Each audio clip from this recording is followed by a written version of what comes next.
PM Modi की साधना विपक्ष में मुद्दा क्यों बना?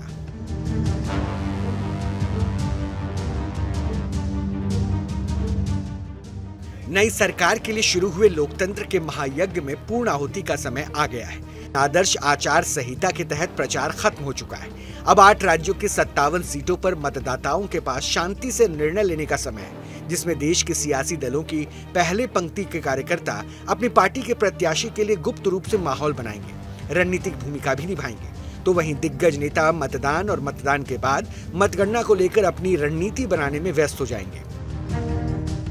लेकिन प्रधानमंत्री मोदी, जो खुद अंतिम दौर में शामिल वाराणसी लोकसभा में से प्रत्याशी हैं, वो सांसारिक और राजनीतिक दुनिया से अपने आप को 2 दिन के लिए विरक्त कर रहे हैं।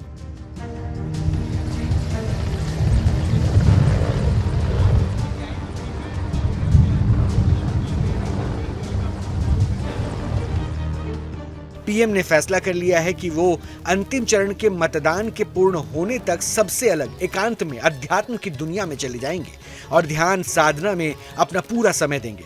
हालांकि ऐसी कोई परंपरा नहीं है, लेकिन प्रधानमंत्री हर चुनाव के बाद ऐसा करते हैं, इसलिए इसे एक नई परंपरा की शुरुआत के तौर पर वो निभाएंगे। और इस बार उन्होंने साधना के लिए जिस जगह को चुना है वो स्वामी विवेकानंद की तपोस्थली है। जगह है केरल के कन्याकुमारी के समुद्र तट से 500 मीटर आगे विवेकानंद शिला, जिसे स्वामी विवेकानंद रॉक मेमोरियल का रूप दिया गया है। लेकिन उनके इस आध्यात्मिक कार्यक्रम पर राजनीति भी शुरू हो गई है। इस राजनीति के बारे में भी हम आपको बताएंगे, लेकिन पहले इस परंपरा को जरा समझ लीजिए।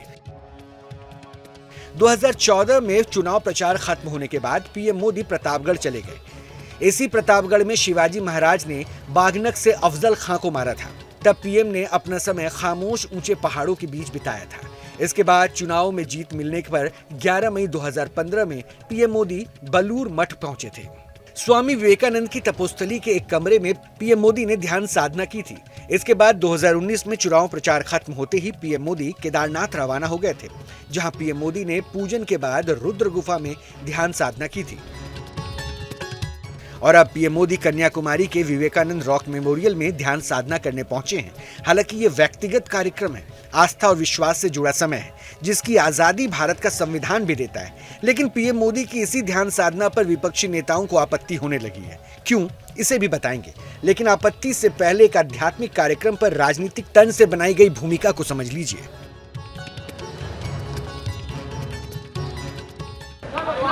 मार्केटिंग करने जा रहे हैं, फोटो खिंचवाने जा रहे हैं, शूटिंग करने जा रहे हैं। पिछले बार गुफा में बैठ के फोटो खिंचवा रहे थे, इस बार कन्याकुमारी जा रहे हैं। तो प्रधानमंत्री जी से निवेदन है कि मीडिया और कैमरा पे प्रतिबंध लगाएं और जाइए, जो ध्यान करना कीजिए, ध्यान में बाधाओं को मत लाइए। सुना है कि जहाँ पर विवेकानंद जी कभी मेडिटेशन किए थे, वहीं पर हमारे देश के प्रधानमंत्री जी मेडिटेशन करने जा रहे हैं। ये मेडिटेशन की जरूरत तो पहले थी, 5 साल पहले या 7 साल पहले, जब आपको देश के लिए काम करना था। अरे 10 साल के बाद तो आपको फुर्सत ही फुर्सत है, आप जितना चाहोगे उतनी मेडिटेशन कर लोगे। यानी प्रधानमंत्री मोदी के ध्यान साधना कार्यक्रम से पहले आपत्ति नहीं थी। इसे चुनावी दौर की राजनीति का हिस्सा मानकर पीएम मोदी पर निशाना साधा जा रहा था।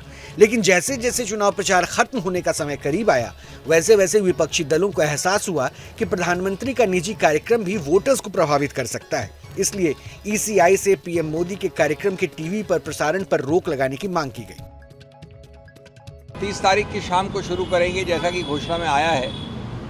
तो ये आवश्यक होना चाहिए प्रतिबंध चुनाव आयोग द्वारा कि इसका प्रसारण न प्रिंट न देखने वाली मीडिया, विजुअल मीडिया के द्वारा प्रतिबंधित होना चाहिए।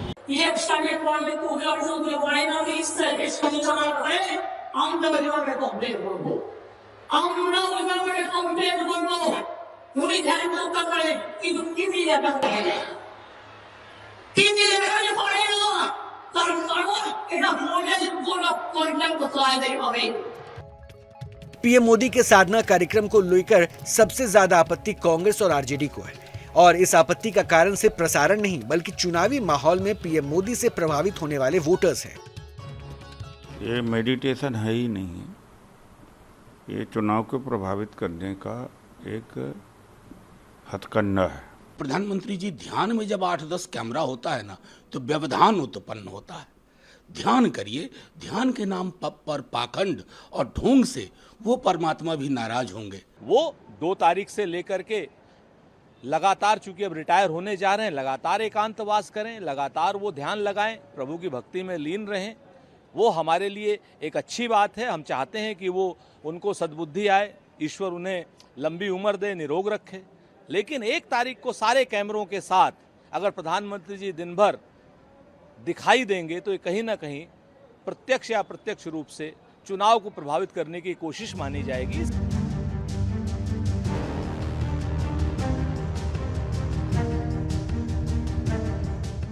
वोटिंग के आखिरी दौर से पहले इस तरह की आपत्ति स्वाभाविक है, लेकिन प्रश्न यह है कि प्रधानमंत्री मोदी चुनाव प्रचार नहीं कर रहे, ना ही वो जनता के बीच बीजेपी के पक्ष में वोट डालने की अपील कर रहे हैं या वोटिंग के लिए कह रहे हैं, बल्कि वो तो मौन है, सिर्फ ध्यान मग्न साधना में लीन है। तो फिर आपत्ति क्यों? क्या पीएम मोदी का चेहरा ही मतदाताओं को आकर्षित करने के लिए काफी है? क्या पीएम मोदी साधना करते हुए भी वोटर्स को अपने पक्ष में कर सकते हैं? और क्या पीएम मोदी की तस्वीर प्रसारित होने से ही बीजेपी के वोट बढ़ जाएंगे? अगर इन प्रश्नों का उत्तर हां है, तो फिर किसी भी दल के नेता का चेहरा प्रसारित होना न्याय सम्मत कैसे हो सकता है? किसी भी नेता की वोटिंग की अपील करना जनता को अपने पक्ष में वोटिंग करने के लिए प्रभावित करने वाली क्यों नहीं हो सकती? इन प्रश्नों का उत्तर फिलहाल तर्क के आधार पर तय होना बाकी है। इसलिए एनडीए के नेता और बीजेपी समर्थक इन आपत्तियों पर सख्त नजर आ रहे हैं। एक मानसिक संतुलन बिगड़ गई है कि ये लोग समझ नहीं पा रहे कि मोदी जी को क्या कर रोके।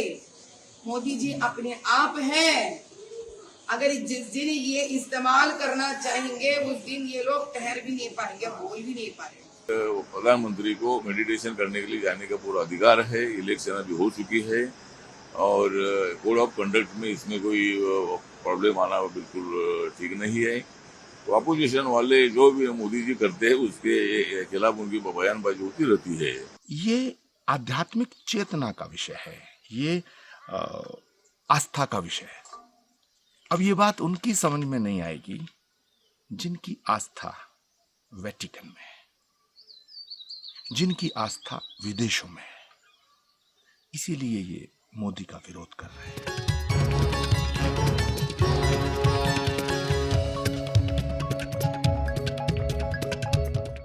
यानी जिस विषय पर सियासत नहीं होनी चाहिए उस विषय पर भी सियासत हो रही है और इस सियासत में भी नुकसान और फायदा तलाशा जा रहा है। अब किसका फायदा होगा, किसका नुकसान होगा, इस पर विश्लेषण अपने विवेक पर निर्भर करता है। लेकिन इस विश्लेषण के लिए एक आधार हम बता रहे हैं, उसे जानना चाहिए। आपत्ति जताने वालों ने पीएम के मौन व्रत पर आपत्ति नहीं जताई है, लेकिन मतदान के 48 घंटे पूर्व प्रचार न होने की बात कही गई है। आपत्ति पीएम के ध्यान की अवधि प्रचार समाप्ति से 1 जून तक पर है, इसलिए 1 जून के बाद पीएम के प्रसारण पर आपत्ति न होने की बात कही गई है। लेकिन 30 मई से 1 जून तक ध्यान साधना के मीडिया कवरेज पर रोक की मांग की गई है।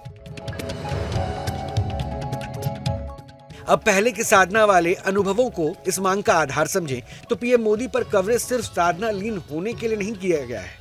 इसके बाद पीएम मोदी की साधना खत्म होने के बाद मीडिया कवरेज मिला, यानी प्रसारण से जनता पर प्रभाव डालने का तर्क थोड़ा कमजोर पड़ता है।